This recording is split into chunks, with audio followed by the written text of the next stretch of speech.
Well, my name is Thomas Lewis, and I'm on the faculty at the School of Informatics at IUPUI. Oh, a little over a year ago, I became really intrigued with video mapping.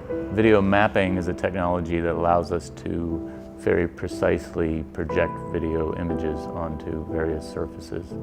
There's an interesting thing where your brain has trouble separating the physical object from the video object. So it fools your eye in a way that I find particularly delightful.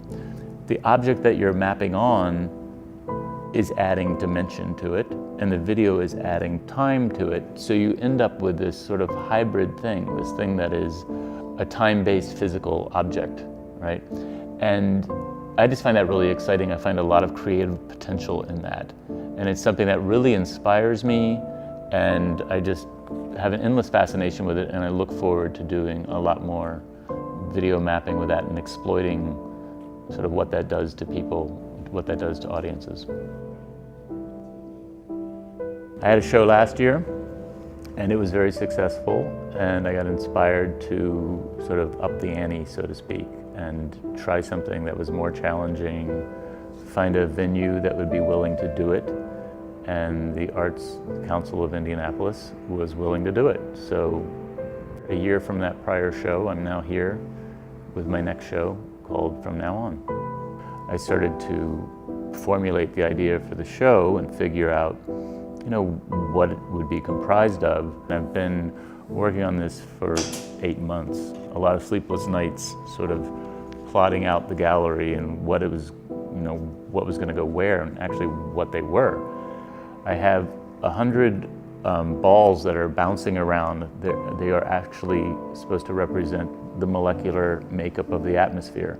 So they're broken down in different colors to represent nitrogen or oxygen, and then all the sort of trace gases in the atmosphere, some natural, some put there by man. Those slow down and speed up in this continuous loop that implies heating and cooling and heating and cooling. The thinner the branches get, the tougher it is. An 11-foot maple tree that was in my neighborhood that had died during a drought a couple of years ago, and the bark was all peeling off of it. And I was driving by it, and I saw it, and I thought, I have to put that in the show. So in this rather spontaneous decision, I decided that I would videotape that tree, stop motion, of peeling all the bark off and lighting it with different color lights once the sun set.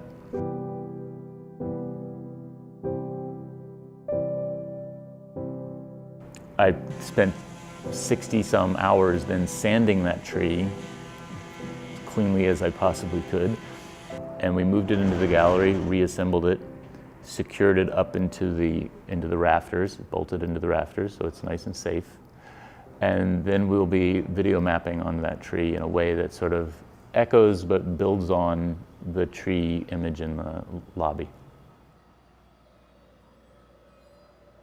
In some people's minds, there's a debate whether global warming is actually human-caused or not. To my mind, there's no argument whatsoever.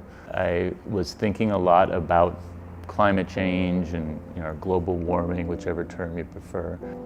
And not that this show is necessarily out to warn anyone or to emphatically implore them to change their ways, but I'm out to sort of create this show, the suite of projections around this theme that start provoking questions and starting to look at the issue a little differently, or look at it through video mapping.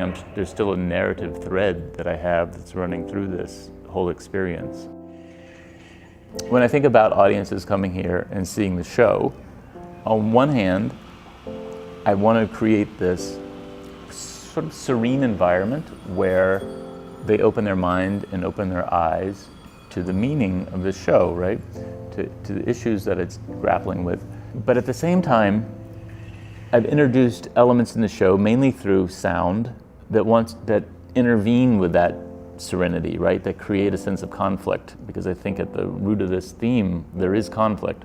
People have to resolve that conflict for themselves on their own terms.